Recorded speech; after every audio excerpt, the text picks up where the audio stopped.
the truth about negative home equity and the headlines. So, home equity has become a popular conversation in the world of real estate.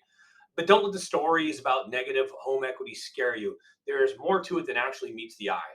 So, I'm going to go ahead and cover some of the insights into today's climate so that everybody out there can have confidence when they're trying to learn more and make informed decisions. After all, it's about understanding the context that is key for achieving clarity on such an important issue.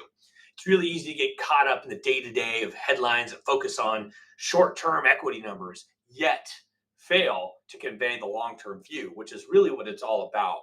So, one piece of news that's circulating focuses on the percentage of homes purchased in 2022 that are currently underwater.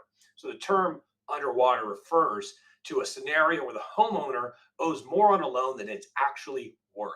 This is a huge issue back in the 2008 housing crisis, but it's way less significant today. And the media coverage right now is based loosely on a report from Black Knight.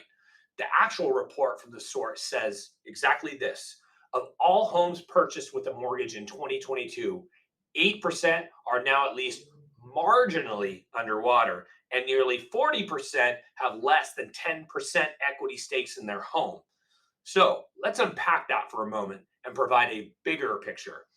The data bound report from Black Knight is talking specifically about homes purchased in 2022, but the media headlines don't always mention that time frame or provide the surrounding context about how unusual a year 2022 was for the housing market.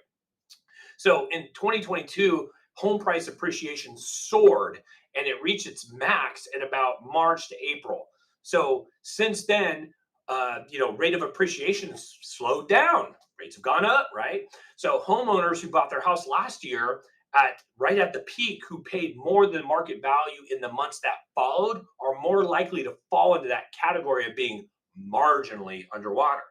The qualifier marginally is another key piece of the puzzle of the media, because the media isn't necessarily including their coverage. So, what does this mean for those who purchased a home in 2022?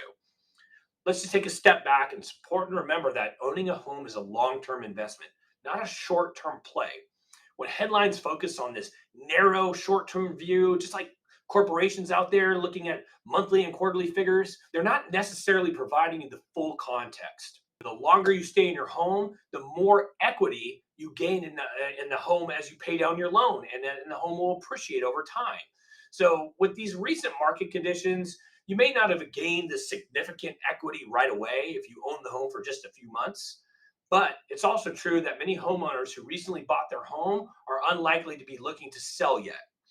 So, in conclusion, the bottom line, as with everything, knowing the context is important. If you have any questions about the real estate headlines or what it has to do with your equity in your home, let's connect. I'd love to help.